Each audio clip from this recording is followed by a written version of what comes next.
हमने पढ़ा था internal parts of the computer,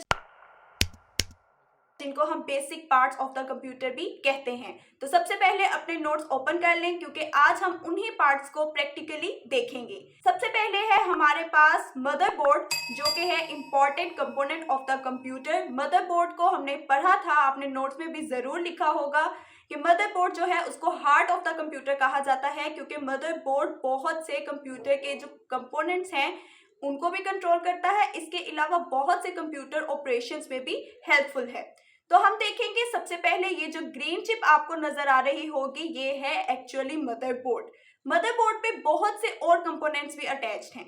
तो आपको सबसे पहले एक पार्ट नजर आ रहा होगा मदरबोर्ड पर जो अटैच्ड है, इसको कहते हैं heat sink fan.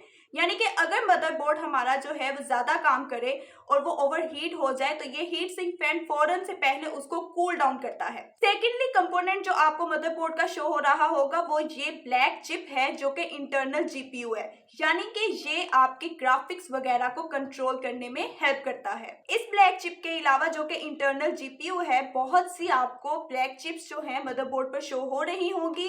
Internal GPU के साथ साथ इनके भी बहुत से फंक्शंस हैं जो ये परफॉर्म करते हैं। Third the most important component जो आपको शो हो रहा होगा मदरबोर्ड पर वो है ट्रांजिस्टर्स। ट्रांजिस्टर्स जो हैं ये इलेक्ट्रिकल डेटा को बाइनरी लैंग्वेज में कन्वर्ट करते हैं। बाइनरी लैंग्वेज हमने पढ़ा था 0-1 लैंग्वेज है, क्योंकि कंप्यूटर सिर्फ बाइनरी लैंग्वेज को अंडरस्टैंड करते हैं। तो ये ट्रांजिस्टर्स जो हैं हमारे इलेक्ट्रिकल डेटा को जो हम कंप्यूटर को प्रोवाइड करते हैं उसको बाइनरी लैंग्वेज में कन्वर्ट कर देते हैं, ताकि कंप्यूटर इजीली अंडरस्टैंड करके उसको प्रोसेस कर सके। आपको ये सेल्स की फॉर्म में शो हो रहे होंगे, सिलेंड्रिकल शेप होती है इनकी। आगे हम देखते हैं तो हमारे पास एक सेल आपको नजर आ रहा होगा। तो ये सेल जो है ये कंप्यूटर की डेट, कंप्यूटर की टाइमिंग यानी कि क्लॉक को मेंटेन करके रखता है। अगर आपके कंप्यूटर की टाइमिंग खराब हो जाती है तो इसका मतलब है कि ये जो सेल है वो आपका वीक हो चुका है। आपको मदरबोर्ड पर कुछ स्लॉट्स भी शो हो रही होंगी जो कि व्हाइट इन कलर हैं। इसके ऊपर हम बहुत से अपने कार्ड्स वगैरह अटैच कर सकते हैं। जैसे हमने, अगर आप अपने नोट्स को देखें तो उसमें बहुत से हमने कार्ड्स भी लिखे थे। साउंड कार्ड जो है वो भी हम अटैच कर सकते हैं, ग्राफिक कार्ड है वो भी अटैच कर सकते हैं, नेटवर्क कार्ड है वो भी अटैच कर सकते हैं। तो इसमें आपको मैं दिखाती चलूं कि एक नेटवर्क कार्ड है। तो ये एक नेटवर्क कार्ड है जिसके साथ एंटीनास भी हैं। हमने पढ़ा था कि नेटवर्क कार्ड जो है वो हमारे कंप्यूटर को वाईफाई वगैरह के साथ कनेक्ट करने में हेल्पफुल है। तो ये एंटीनास जो हैं ये इसीलिए हैं कि ये कैच करते हैं हमारे वाईफाई वगैरह के सिग्नल्स को। तो ये नेटवर्क कार्ड कुछ इस तरह से दिखता है, जो कि हमारे कंप्यूटर में अटैच होता है इन वाइट स्लॉट्स में। और आपको हमारे मदरबोर्ड पर जो मेन पार्ट शो हो रहा होगा वो है ये, जो कि है हीट सिंक फैन। इस हीट सिंक फैन का जो पर्पस है वो है हमारे माइक्रो प्रोसेसर यानी कि सीपीयू की ओवरहीट को बचाना, यानी कि सीपीयू को ओवरहीट होने से बचाता है और उसको कूल करके रखता है, ताकि उसकी टाइमिंग वगैरह और उसके प्रोसेस वगैरह में उसके हेल्प हो सके। ये जो आपको ब्लैक कलर में शो हो रहा है ये है हीट सिंक फैन, और इसके नीचे जो है आपको प्रोसेसर नजर आएगा जो कि व्हाइट इन कलर है। वो है असल में हमारा सीपीयू, जिसको हम कहते हैं ब्रेन ऑफ द कंप्यूटर, जो हमारे कंप्यूटर के सारे प्रोसेसेस वगैरह को कंट्रोल करता है। आपको अगर मैं दिखाती चलूं रैम हमने स्टोरेज डिवाइसेस में पढ़ा था। अगर आप अपने नोट्स को देखें तो ऊपर रैम होगी जो कि प्राइमरी स्टोरेज डिवाइस है। तो रैम आपको दिखाती चलूं कि वो कहां पर किस तरह से अटैच होती है। ये हमारी ब्लैक स्लॉट है जिसके अंदर ये रैम जो है वो अटैच होती है। रैम को अगर मैं आपको दिखाऊं तो इसके ऊपर बहुत सी ब्लैक चिप्स हैं। हमने पढ़ा था कैशे मेमोरीज के बारे में। तो कैशे मेमोरीज जो हैं वो रैम के ऊपर इस तरह से अटैच होती हैं, और ये हमारे कंप्यूटर प्रोसेसर और हमारी मेन मेमोरी यानी कि रैम के दरमियान में एक रोल अदा करती हैं। यानी कि ये अगर हमारे मेन मेमोरी तक प्रोसेसर जाए तो बहुत टाइम टेकिंग प्रोसेस है, इसलिए हमारे प्रोसेसर जो हैं वो फास्ट हमारे लिए रिजल्ट निकालने के लिए कैशे मेमोरीज तक ही महदूद रहते हैं, और कैशे मेमोरीज से ही अपना डाटा जो है वो ले लेते हैं। यानी कि मेन मेमोरी रैम तक जाने से पहले ही cache memories required data provide कर देते हैं। एक आपको ये पार्ट भी ब्लैक कलर में शो हो रहा होगा, ये कहलाता है internal speaker of the computer. यानी कि कंप्यूटर के अंदर भी एक स्पीकर अटैच्ड होता है जो कि साउंड्स वगैरह को रिकॉर्ड करने और सुनाने में हमारे लिए हेल्पफुल है। इसके बाद सेकंड कंपोनेंट जो है मोस्ट इम्पॉर्टेंट कंपोनेंट हमारे पास, वो है हमारा सीपीयू। सीपीयू जो कि माइक्रो प्रोसेसर है और इसके ऊपर हीट सिंक फैन, जो आपको ब्लैक कलर का शो हो रहा है, ये है हीट सिंक फैन। इसके नीचे जो है वाइट कलर में सीपीयू अटैच्ड होता है, जिसको माइक्रो प्रोसेसर भी कहा जाता है, जो हमारे कंप्यूटर की इंपॉर्टेंट प्रोसेसेस वगैरह को कंट्रोल करता है।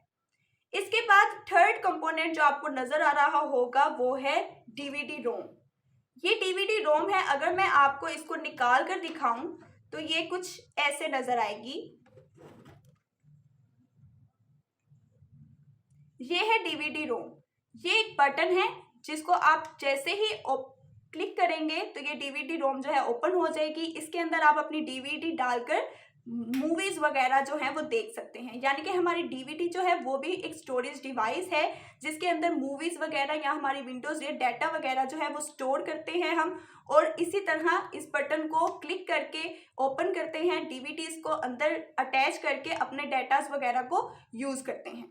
ये थी हमारी डीवीडी रोम, और इसके नीचे, बिल्कुल इसके नीचे HDD अटैच होती है। HDD भी हमने पढ़ा था, ये हमारी जो है वो स्टोरेज डिवाइस है। HDD यानी कि हार्ड डिस्क ड्राइव। HDD हमारे कंप्यूटर का ज़्यादातर data, large amount of data जो है वो स्टोर करके रखती है। तो HDD कुछ इस तरह से अटैच होती है, और इसकी इमेज भी आपको स्क्रीन पर अलग से शो हो रही होगी। हमने इसके बारे में भी पढ़ा था। तो आप लोग स्टोरेज डिवाइसेस का डाटा जो है उसके नोट्स वगैरह ओपन करें और देखें कि HDD की क्या कैरेक्टरिस्टिक्स हैं। इसके अलावा आपको ये सिल्वर कलर में एक बहुत बड़ा पार्ट शो हो रहा होगा, जो कि मेन पावर सप्लाई पार्ट है। यानी कि ये हमारे कंप्यूटर को पावर सप्लाई करता है, यानी कि इलेक्ट्रिसिटी जितनी हमारे कंप्यूटर को रिक्वायर्ड होती है उतनी ही ये पावर सप्लाई देता है। इस पावर सप्लाई के भी बैक साइड पर एक हीट सिंक फैन है, अगर मैं आपको दिखाऊं तो। अब हम देख लेते हैं कुछ इंपॉर्टेंट पोर्ट्स को। अगर आप देखें तो आपको ये पिंक कलर में एक पोर्ट शो हो रही होगी, जो कि है प्रिंटर पोर्ट। इसके अलावा आपको इसके नीचे ये ग्रीन और ब्लू पोर्ट्स भी शो हो रही होंगी, जो कि हैं VGA पोर्ट्स। तो अब हम देख लेते हैं कि हमारे कंप्यूटर पे कौन कौन सी इंपॉर्टेंट पोर्ट्स होती हैं। आपको एक पिंक कलर में पोर्ट शो हो रही होगी, जो कि है प्रिंटर पोर्ट। इसके नीचे आपको ग्रीन और ब्लू पोर्ट्स, दो पोर्ट्स हैं जो कि नजर आ रही होंगी, जो कि हैं VGA पोर्ट्स। ये वो पोर्ट्स हैं जिसके अंदर आप अपनी केबल अटैच करके मॉनिटर पर अपने ग्राफिक या विजुअलाइजेशन जो इमेजेस हैं वो देख सकते हैं, यानी कि आउटपुट ले सकते हैं।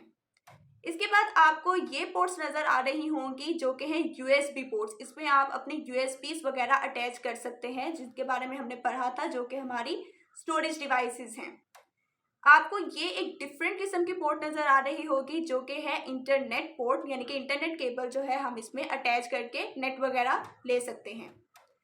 3 डिफरेंट कलर्स में आपको पोर्ट्स नजर आ रही होंगी, पिंक, ग्रीन एंड ब्लू में जो हैं ये हैं हमारी माइक्रोफोन्स के लिए और स्पीकर्स के लिए। आपको power supply, main power supply जो है वो शो हो रहा होगा उसकी बैक साइड। उसकी बैक साइड पे मैंने आपको बताया था कि हीट सिंक फैन है, जो कि हमारी पावर सप्लाई को ओवर हीट होने से बचाता है।